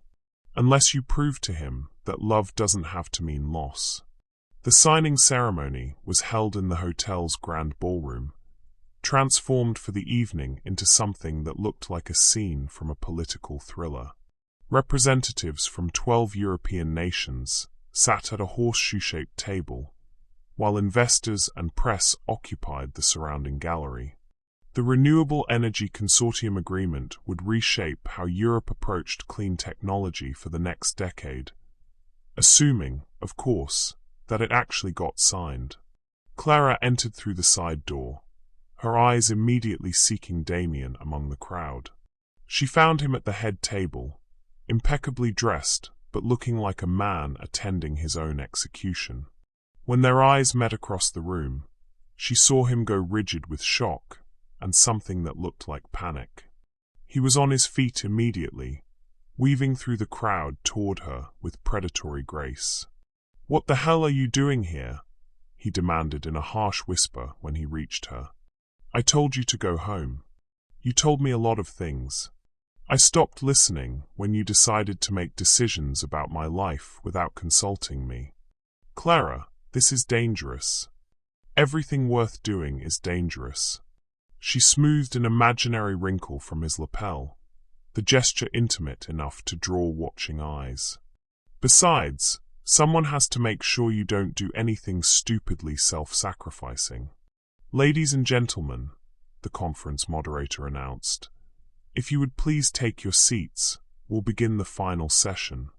Damien's hand closed around Clara's wrist, his grip urgent. "Please, leave now while you still can. Not without you." Before he could argue further, a familiar voice cut through the crowd like a blade. "Damien, Miss Winters, how delightful to see you both this evening." Dmitry Volkov approached with the confident stride of a man who held all the cards. He was impeccably dressed in midnight blue, his silver hair gleaming under the chandeliers, his smile as sharp and cold as winter wind. "I was hoping we might have a chance to chat privately before the ceremony," Dmitry continued smoothly. "I have some business propositions that might interest you both." "I'm sure you do," Damien replied, his voice carefully neutral despite the tension radiating from every line of his body. "Excellent. Perhaps Miss Winters would join us? After all, some of my proposals concern her directly." Clara felt ice form in her veins, but she kept her expression serene. "Of course." Dmitry led them to a private alcove off the main ballroom, screened by potted palms and heavy curtains. The moment they were alone, his pleasant facade dropped like a discarded mask. "Let's dispense with pretense, shall we?" Dmitry retrieved a manila envelope from his jacket. "I have some photographs I think you'll find interesting." He spread the images across a small table like a dealer laying out cards. Clara forced herself to look at them objectively. Yes, they were intimate, but they told the story of two people falling in love, not some sordid affair. "Touching," Dmitry continued, "though I suspect the financial press will have a different interpretation. Billionaire's new plaything, gold digger or grieving man's rebound. What do you want?" Damien's voice was deadly quiet. "Simple. Withdraw from the consortium agreement. Transfer your technology patents to my subsidiary. And end whatever this is." Dmitry gestured dismissively toward Clara. "Publicly and permanently. And if I refuse?" Dmitry's smile was all teeth. "Then Miss Winters becomes a very public scandal. But more than that, she becomes a target. Just like dear Victoria." The threat hung in the air like poison gas. Clara saw Damien's face go white, saw his hands clench into fists. "You won't touch her." "I won't have to. The press will destroy her reputation so thoroughly that she'll never work again. Her family will face harassment, her friends will abandon her, and eventually—" Dmitry shrugged elegantly. "Well, some people simply can't handle that kind of pressure. Tragic accidents happen all the time." Clara had heard enough. The recording device in her earring had captured every word, and Elena was monitoring from across the room. But more than that, she was done being afraid. "You know what I find interesting, Mr. Volkov?" Clara said conversationally, causing both men to look at her in surprise. "I'm sure I can't imagine. Your pattern. 20 years of whistleblowers dying in convenient accidents. 6 federal investigators who got too close to your operations, suffering career-ending scandals. A forensic accountant in Prague who overdosed on prescription medication the day before he was supposed to testify. Clara stepped closer to Dimitri, ignoring Damien's sharp intake of breath. "You're very good at making problems disappear." Dimitri's eyes narrowed. "I have no idea what you're talking about." "Of course you don't. Just like you had no idea that my father was building a case against Meridian Holdings before his car mysteriously ran off the road. Your father was a drunk who couldn't handle the pressure of. My father was a hero who died trying to expose you." Clara's voice grew stronger with each word. "And you know what? So is the man standing beside me. The difference is, this time you're not going to win." Dimitri laughed, the sound genuinely amused. "My dear girl, you have no idea what you're up against. I've been destroying people longer than you've been alive. Maybe, but you've never faced someone who has absolutely nothing left to lose." "Clara," Damien warned, but she barely heard him. "See, here's what you didn't count on, Mr. Volkov. You assumed I was like Victoria, an innocent caught in your web. But I'm not innocent. I'm the daughter of one of your victims, and I've spent my entire adult life preparing for this moment without even knowing it." Dimitri's confident expression began to shift. "You're bluffing." "Am I?" Clara smiled, and it was sharp enough to cut glass. "Elena Marchetti isn't just Damien's business partner. She's a federal prosecutor building a RICO case against your entire organization.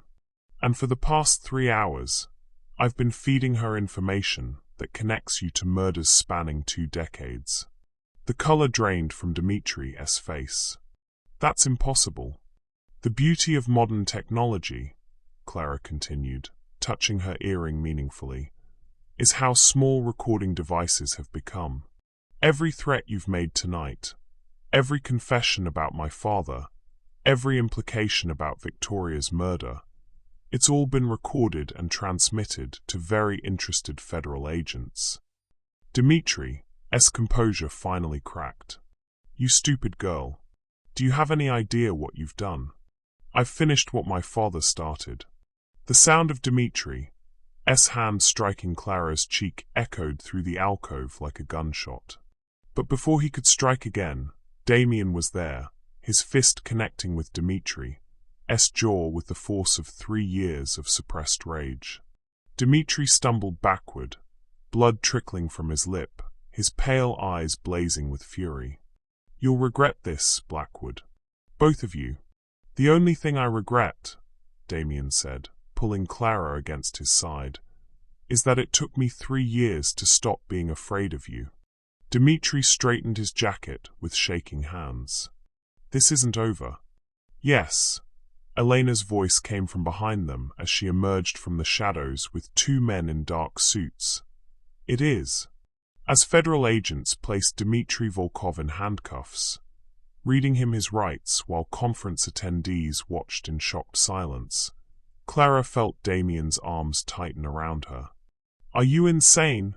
he murmured into her hair, but there was wonder in his voice, not anger. "Probably," Clara replied, leaning into his warmth. "But I told you I wasn't afraid of him. You should have been. He could have killed you. But he didn't. And now he can't hurt anyone else."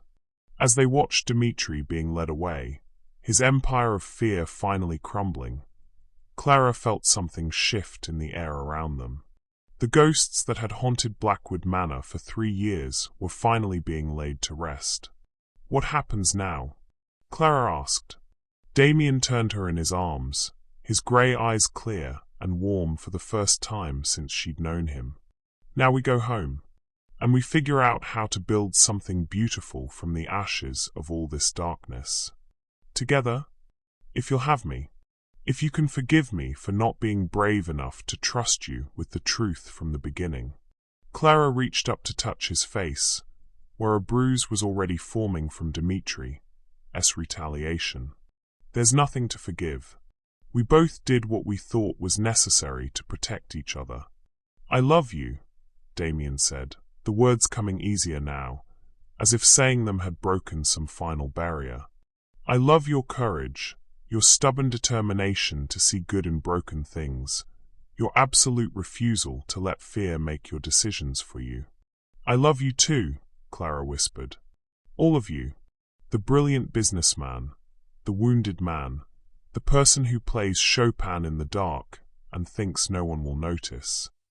As they stood together in that alcove overlooking Milan, surrounded by the wreckage of Dmitry Volkov's 20-year reign of terror, Clara realized that sometimes the greatest victories came not from avoiding danger, but from walking straight through it with someone worth the risk. Tomorrow they would return to Blackwood Manor, but it wouldn't be the same cold, haunted place they'd left.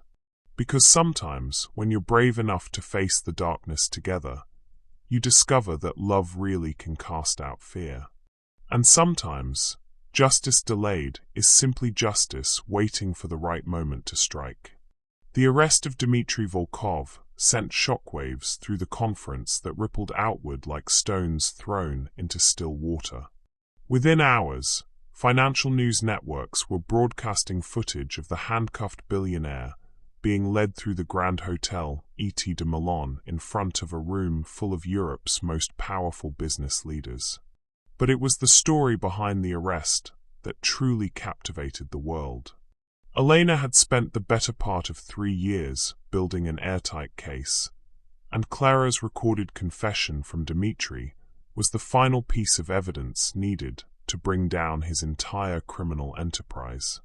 As federal agents executed simultaneous raids on Dmitry's properties across 3 countries, the true scope of his operation became clear. Money laundering, arms dealing, murder for hire, all hidden behind a veneer of legitimate business dealings. "It's over," Elena announced as she entered Clara and Damien's suite the next morning, her eyes bright with triumphant exhaustion. Dmitry's lawyer is already discussing plea agreements. Faced with 27 federal charges and evidence of multiple murders, he's ready to give up his entire network. Clara looked up from where she sat curled against Damien on the suite's elegant sofa, still processing the magnitude of what they had accomplished. "Will it stick? The charges?" "Oh, it'll stick. We have financial records, recorded confessions, witness testimony from 6 different countries. Dmitry Volkov will spend the rest of his life in prison." Elena's expression grew softer. "Your father would be proud, Clara." James Winters started a chain of events that finally brought justice to dozens of victims. Damien's arms tightened around Clara, and she felt him press a kiss to the top of her head. He raised an extraordinary daughter. "Speaking of which," Elena continued, settling into one of the suite's chairs with a satisfied smile, "the press is having a field day with the romantic angle. Love conquers fear. How an assistant's courage brought down a criminal empire. You're both heroes, whether you wanted to be or not." Clara winced. "I hadn't thought about the publicity." "Don't worry. I've already had my PR team craft a statement emphasizing the business aspects and downplaying the personal details. Though I suspect you'll both be getting interview requests for months." Elena's expression grew serious. "There is one complication, however." "What kind of complication?" Damien asked, though his tone suggested he already suspected. "The Romanian government is demanding Dmitry's extradition to face charges there. The Italian authorities want to try him for conspiracy charges related to business conducted on their soil. And the British government?" Elena paused meaningfully. "Well, they're very interested in questioning him about Victoria's murder." Clara felt Damien go very still beside her. "They're reopening the case?" With Dmitry facing life in prison anyway, he's suddenly very willing to provide details about past activities. Apparently, he kept extensive records of his operations, including photographs, communications, and witness statements from Victoria's murder. The silence that followed was deafening. Clara watched Damien's face carefully, seeing the war between hope and fear playing out in his grey eyes. "Closure," he said finally. "After 3 years, actual closure." "Justice," Clara corrected gently. "For Victoria, for my father, for all of them." That afternoon, while Damien handled the business side of the conference's aftermath, salvaging deals, reassuring investors, managing the media storm, Clara found herself in an unexpected conversation with Detective Inspector Sarah Morrison of Scotland Yard, who had flown to Milan specifically to interview them. "Mr. Volkov has provided us with what he claims is a complete confession regarding Mrs. Victoria Blackwood's murder," D.I. Morrison explained, her crisp British accent lending authority to words that made Clara's heart race. "He's described the crime in detail, provided the location where he disposed of the murder weapon, and named 2 accomplices who we're currently pursuing." "Why now?" Clara asked. "Why confess after all this time?" "Because he knows he's facing life in prison regardless, and he's hoping cooperation might earn him better treatment. Also," D.I. Morrison's expression grew thoughtful, "I suspect he genuinely respects what you and Mr. Blackwood accomplished. Criminal masterminds have egos, and being outmaneuvered by love and loyalty rather than pure intellect. It appeals to his sense of irony." When Clara relayed this conversation to Damien that evening, she watched 3 years of guilt and self-recrimination finally begin to lift from his shoulders. "It's really over," he said wonderingly. "The investigation, the uncertainty, the not knowing if justice would ever be served." "It's over," Clara confirmed. "Now we can focus on what comes next." They were sitting on their private balcony, watching the sun set over Milan's rooftops, when Damien suddenly stood and moved to the balcony's edge. "Clara, there's something I need to ask you." The serious tone in his voice made her pulse quicken. "What is it?" "These past few days have shown me something I thought I'd forgotten. That love isn't a weakness to be ashamed of. It's a strength that makes everything else worthwhile." He turned back to her, and Clara saw something in his expression that made her breath catch. "That some risks are worth taking, even when you're terrified of the consequences." Damien dropped to one knee on the balcony, pulling a small velvet box from his jacket pocket. Clara's world stopped. "I know this is crazy," he said, his voice rough with emotion. "I know we've only known each other for 3 weeks, that we've been through more trauma in that time than most people face in a lifetime.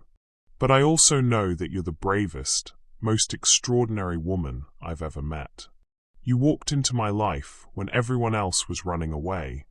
You stood beside me when facing my worst enemy, and you loved me even when I was too afraid to love you back." He opened the box to reveal a ring that was nothing like what Clara might have expected. Not a massive diamond meant to impress, but a delicate band of white gold supporting a single emerald surrounded by smaller diamonds. Beautiful, unique, personal. "It was my grandmother's," Damien explained.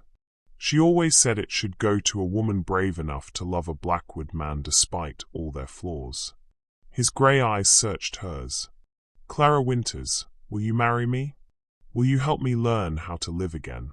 For a moment, Clara couldn't speak. The proposal was so unexpected, so perfect, so utterly right that it took her breath away. "Yes," she whispered, then louder. "Yes, of course, yes." Damien slipped the ring onto her finger with hands that shook slightly, then stood to pull her into his arms. When he kissed her, Clara could taste freedom in it. The freedom that came from finally choosing hope over fear, love over safety, the future over the past. "I love you," he murmured against her lips. "I love your courage, your compassion, your absolute refusal to let me push you away when I was too stupid to realize what I was losing." "I love you too," Clara replied. "All of you. The brilliant businessman, the wounded widower, the man who's brave enough to choose love even when it terrifies him." As they stood together on that balcony overlooking Milan, Clara realized that this was what victory looked like. Not the dramatic takedown of a criminal mastermind, though that had been satisfying. Not the resolution of a 3-year-old murder case, though that brought peace. Victory looked like two broken people choosing to heal together. Like trust rebuilt stronger than before. Like love that had been tested by fire and emerged pure as refined gold. What happens now? Clara asked. Now we go home to Blackwood Manor and turn it into something warm again. We fill it with music and laughter and flowers, all the things I've forbidden for too long. Damien's voice grew stronger with each word. We create new memories to balance the painful ones. We learn how to be happy together. And the business? Will thrive, because now I remember why it matters. Clean energy isn't just about profit.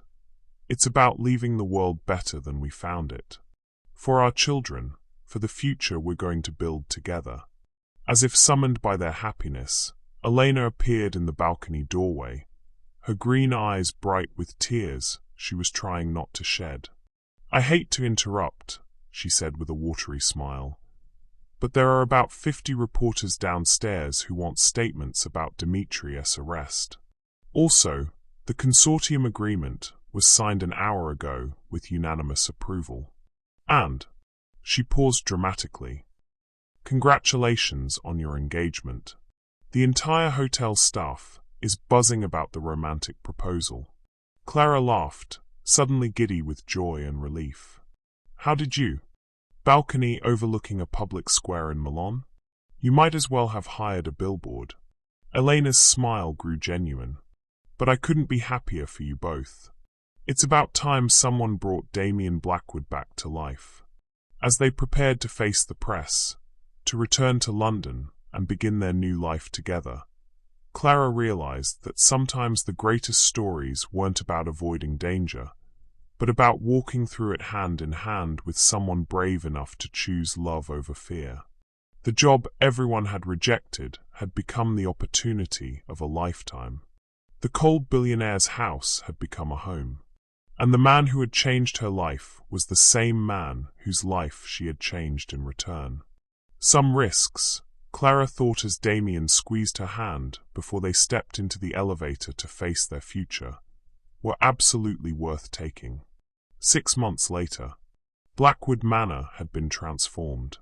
Where once cold marble halls echoed with silence, now they rang with laughter and conversation. The formal dining room that had sat empty for 3 years hosted dinner parties for business associates who had become friends. The music room, long sealed and gathering dust, filled with the sounds of Damien's piano and Clara's voice as she sang along to melodies that spoke of joy rather than grief. But it was the garden that showed the most dramatic change. Clara knelt among the white rose bushes she had planted in Victoria's memory, their blooms reaching toward the warm June sunshine. Beside them grew a riot of color, pink peonies, purple lavender, yellow daffodils that had naturalized throughout the previously stark landscape. Mrs. Nguyen's herb garden flourished nearby, filling the air with the scents of basil and rosemary that drifted through open windows into a house that finally felt alive. The wedding planner is here, Damien called from the terrace, his voice carrying the warm amusement that had become his default tone. She wants to discuss flower arrangements, and I told her she'd need to speak with the expert.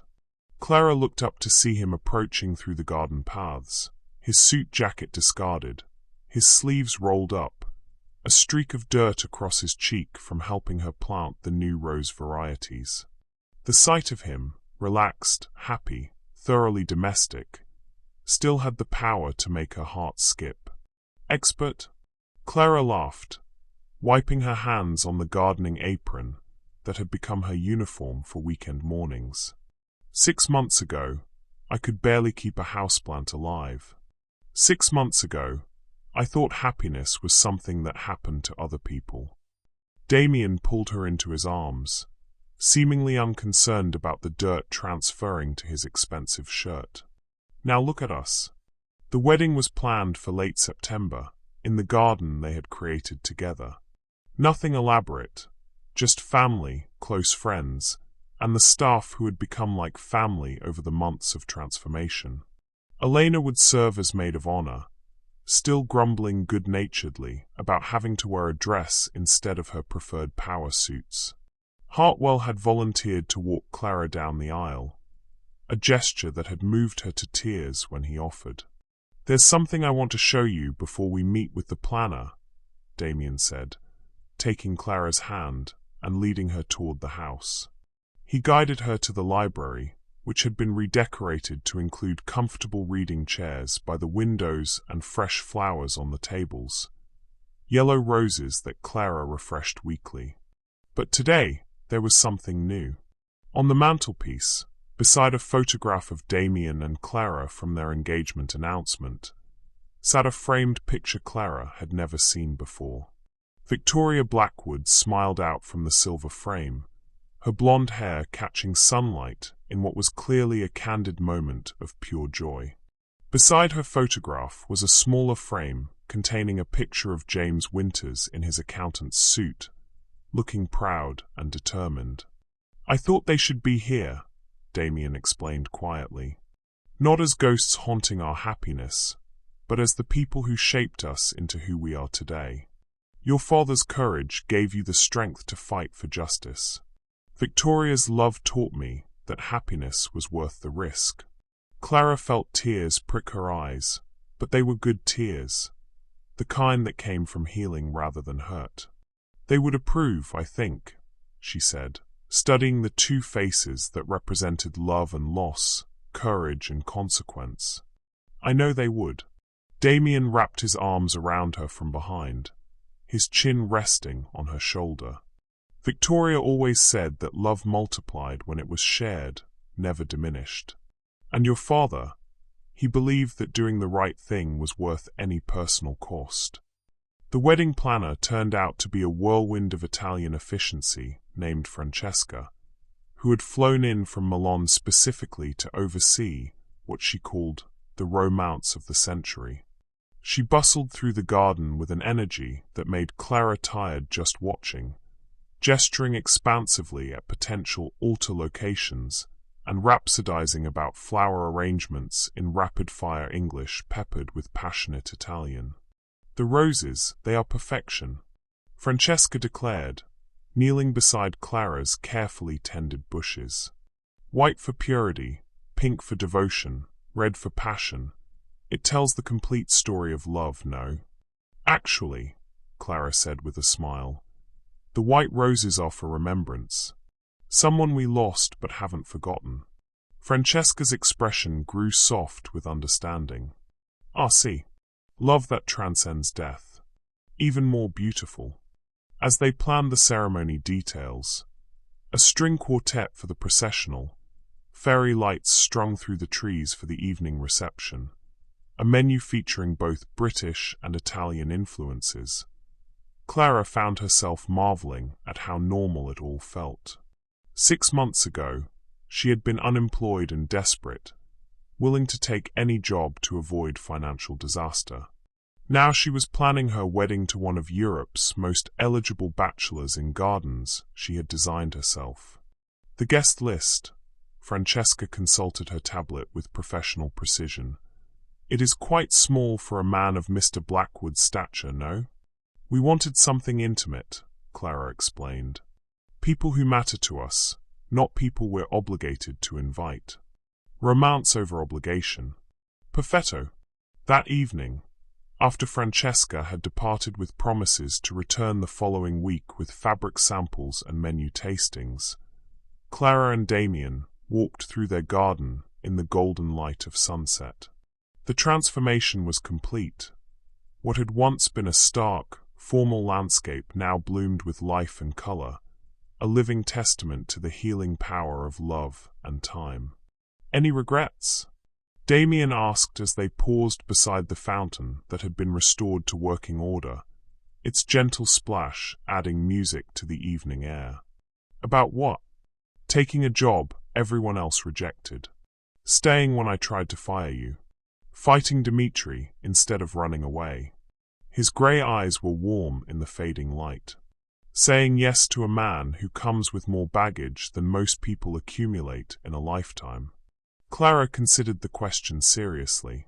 6 months ago, her biggest worry had been paying rent and finding meaningful work. Now she was engaged to a billionaire, had helped bring down a criminal mastermind, and was planning a wedding in gardens she had designed. Her quiet life had become an epic love story with international implications. No regrets, she said finally. Except maybe waiting so long to tell you I loved you. We both needed time to be ready for this. Damien stopped walking and turned to face her fully. I needed to learn that loving someone didn't mean losing them. You needed to discover that you were strong enough to love someone broken and help them heal. Are we healed? Really? Damien was quiet for a moment, considering. I still have nightmares sometimes. I still worry about your safety more than is probably rational. And I still play piano at 3 a.m. when I can't sleep. I know. I listen to you play, and it's the most beautiful thing I've ever heard. But the difference is that now, when I play, it's not just grief and guilt. It's hope and love and gratitude for everything we've built together. He cupped her face in his hands. You gave me my life back, Clara. You made me remember that happiness isn't a betrayal of the people we've lost. It's a celebration of everything they taught us about love. As if summoned by their conversation, the sound of piano music drifted from the house. But this time, it wasn't Damien playing. Through the library windows, they could see Mrs. Nguyen at the keys, her fingers moving over a gentle melody, while Hartwell stood beside her, humming along in a surprisingly pleasant baritone. Even the staff is happier, Clara observed with a laugh. Happiness is contagious, Damien agreed. Though I suspect Mrs. Nguyen and Hartwell have been harboring romantic feelings for each other for years. We just gave them permission to stop hiding. They made their way back to the house, where the sounds of domestic contentment created a symphony of belonging. This was what home felt like. Not just a place, but a feeling of safety and love, and people who chose to build something beautiful together. Later that night, as Clara sat at her laptop in the library answering emails from well-wishers and interview requests, she found herself thinking about the journey that had brought them here. Every challenge they had faced, Damien's emotional walls, the discovery of her father's murder, Dimitri's threats and manipulation, had only strengthened their connection. They had learned to trust each other completely, to fight as a team, to choose love even when fear tried to convince them otherwise. Working late again? Damien asked, settling into the chair beside hers with 2 cups of tea. Just answering messages. Apparently, our story has inspired quite a few people. Clara accepted the tea gratefully. There's a woman in Prague whose husband died under suspicious circumstances 2 years ago. She's asking for Elena's contact information. And a journalist in Berlin who thinks Dimitri's network extended further than we realized. The investigation will continue for months, probably years, Damien said. Are you prepared for that? For being part of something this big? Clara considered the question. I spent my whole life thinking I was ordinary. Unremarkable. Someone who things happened to, not someone who made things happen. She looked around the library that had become their sanctuary, at the photographs of Victoria and her father that reminded them daily of love and courage. Now I know better. Sometimes ordinary people are exactly what the world needs to accomplish extraordinary things. There's nothing ordinary about you, Clara Winters soon-to-be Blackwood. The name made her smile. In 3 months, she would officially become Clara Blackwood, wife to a man who had learned to love without fear, partner to someone who saw strength in vulnerability and courage in kindness. No regrets? She asked, echoing his question from earlier. Only one, Damien said, his expression growing serious. Clara's heart skipped. What? I regret that it took a murder investigation and a criminal mastermind to make me realize that the best things in life are worth fighting for. He leaned closer, his grey eyes warm with love and mischief. But I suppose every good love story needs a proper villain. Dear viewers, what do you think makes a love story truly epic? Is it the obstacles overcome, the courage shown, or the choice to keep fighting for each other no matter what? As Clara and Damien begin their new chapter together, what advice would you give to anyone who's afraid to take a chance on love because of past pain? Share your thoughts about second chances and choosing courage over fear in the comments below. As they sat together in their transformed library, surrounded by books and flowers and the gentle sounds of a house filled with love, Clara realized that some fairy tales didn't end with happily ever after. They began with it. Because the real story wasn't about a woman who took a job everyone else rejected, or a billionaire who learned to love again, or even the dramatic takedown of a criminal empire. The real story was about two people who chose each other every single day, who built something beautiful from the ashes of loss and fear, who proved that love really could conquer anything, even the demons that whispered that they didn't deserve to be happy. And as piano music drifted through the house and fairy lights twinkled in the garden they had planted together, Clara Winters knew that she had found something more valuable than any job, more precious than any security, more lasting than any fear. She had found home. And home, she had learned, wasn't a place. It was the person brave enough to love you exactly as you are, and strong enough to help you become everything you're meant to be. The job everyone rejected had become the love of a lifetime. And that, Clara thought as Damien pulled her closer and began planning their tomorrow, was the most beautiful story of all. Thank you for watching this story to the end. If you enjoyed this story, you will surely love the next one. It is as interesting and even more intriguing than you can ever imagine. So do check it out. Click on the image showing on your screen right now to watch the next one.